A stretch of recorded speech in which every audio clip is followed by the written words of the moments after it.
I'm Dr. Anthony Harper here at the National Religious Broadcasting Convention here in Anaheim, California, and talking with George Caylor. And there's a lot of hot issues regarding some political involvement, things that are going on. And George, you were with the Tea Party at one time. I still am. It's still going, and I'm still in it. That's the Tea Party in Virginia specifically, yes. Right? And so tell our listeners, viewers, about your experience with President Trump regarding the Tea Party. The Tea Party came about mainly not as a political party, but as a movement to win the Republicans back to the Constitution, to cleanse the party, and to make them do right again. And so we started off, we had a lot of flack, not just from Democrats, and not just from the Obama administration, that he weaponized the IRS. We couldn't get our 501c4s, even though every liberal group you can think of did. Our leaders have been audited several times, harassed, their businesses have been invaded by Department of Labor, and just all kinds of problems that Obama caused for us.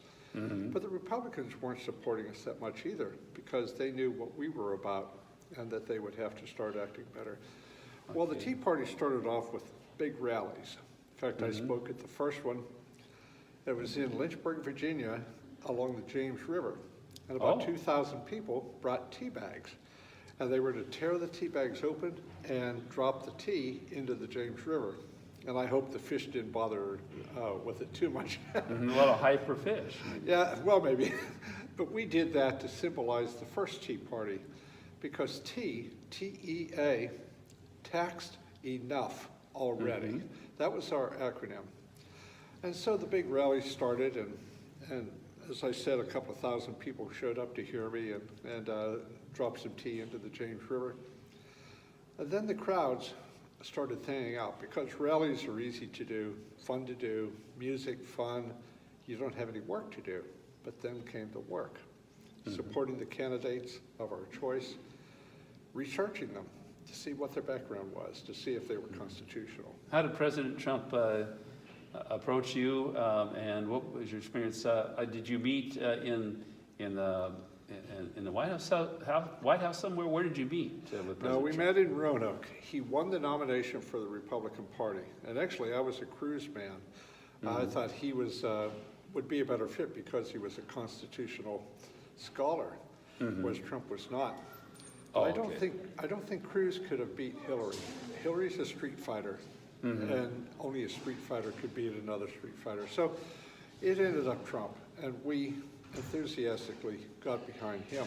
I got a call one night from the Secret Service, and the man said, Mr. Caylor, I'm so-and-so with the Secret Service. Mr. Trump wants to meet with you to get the Tea Party's endorsement.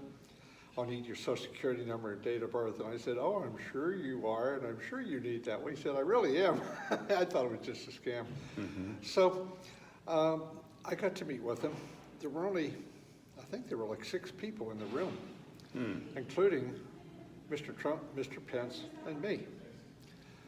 And so I got to ask him several questions and about himself, and I also got to give him some Tea Party advice on how he should approach the election and how he would approach a miscreant like Hillary Clinton. But what I didn't know is his work in fighting unions and fighting corrupt politicians. He was really ready to run for president. And so the Tea Party got behind him, and he won. The rest is history here. So for people to learn more about what you've been doing, kind of history, I know that you've got a book. Tell people a little bit about your new book and what it's about. I wrote a book called Surviving Georgie. I wish I'd brought a copy to show on camera here. But Surviving Georgie, you can go to survivinggeorgie.com. It's a history book, a true history of my life and America of 1949 to 1956. My age is 5 to 12. And it's a book about the Pennsylvania Dutch farm that I was raised on, the family that I was raised in, our Methodist church, our one-room school, our community, and the annex of a little boy who looked at the world as his Disney world. And everything was to be an experiment. People, animals, plants.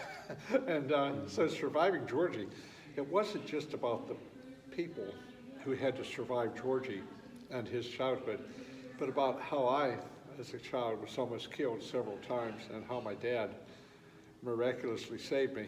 For instance, when I fell through the ice and I was disappearing under the shelf, how I was saved from that, or from a feral dog that attacked me. Came on the farm, a huge dog attacked me, and how I was saved from that. And how my dad survived several episodes with me where he probably enthusiastically, he thought I was enthusiastically trying to kill him because the accidents were so horrible. Some more information about you. You have a website? I do. You can go to teawithgeorge.com, and that's my 1-minute daily commentary on constitutional issues. You can subscribe for free. A lot of people do. You can listen to me then anytime you want. You don't need to tune in the radio. teawithgeorge.com. Read about me in the book, survivinggeorgie.com. It's a great history that kids need to know. Thank you, George. Thank you for the great interview. It was a great information.